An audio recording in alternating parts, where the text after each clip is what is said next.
guys, today magluluto tayo ng kangkong guys, pero Chinese, ano siya, Chinese style.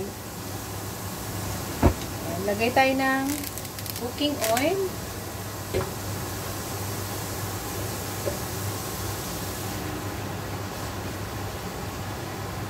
Ayan, fry muna natin guys.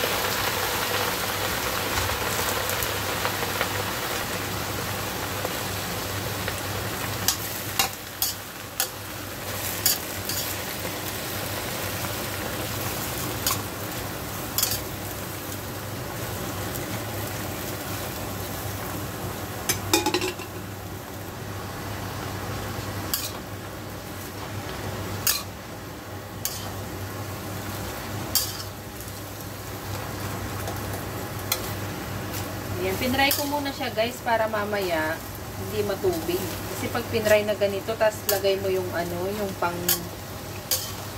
sauce natin na dry, ang tawag to, preserved na tofu.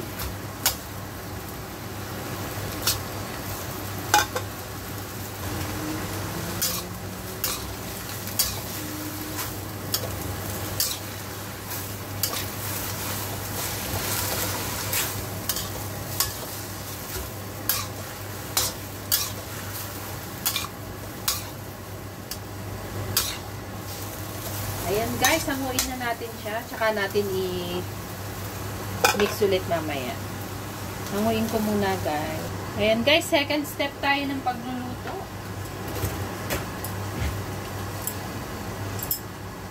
Lagay tayo ulit guys ng cooking oil.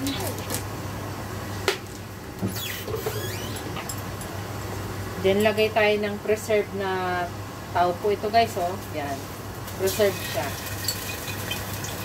Maglagay tayo ng mga 6, 3, 4, 5, 6. Ayan guys. Saka natin lusawin. Lusawin natin guys. Ayan.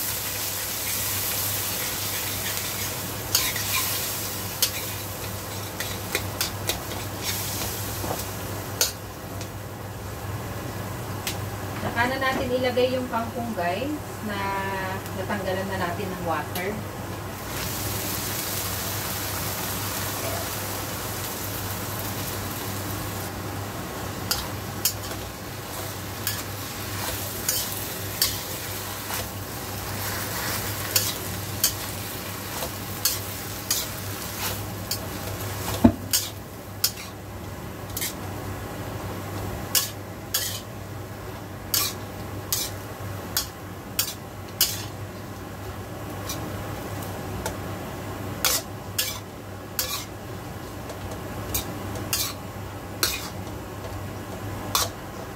Guys, mix-mix lang natin para mahalo ng mabuti yung pinang sauce. Favorite ni amo kong lalaki ito guys. Pero para sa akin, mas masarap yung ganito na Thai food.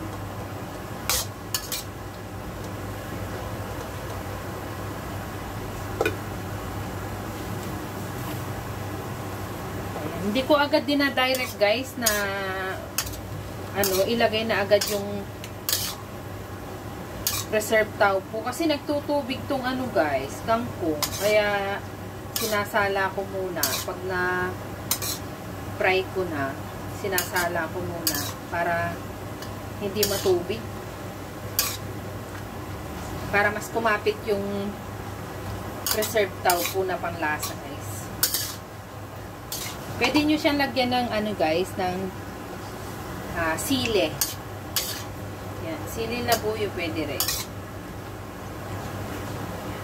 Okay na yan guys. Diba? Simple food. Easy. Thank you for watching, guys. Ayan, shout out sa Team Shang. Shout out Team Mac 03. Shout out 90.7 Barangay Mellow Touch. Shout out Team Tusi. Shout out Tunog Lata sa Kalam. Shout out Team Full Support. Ayan, maraming salamat, guys.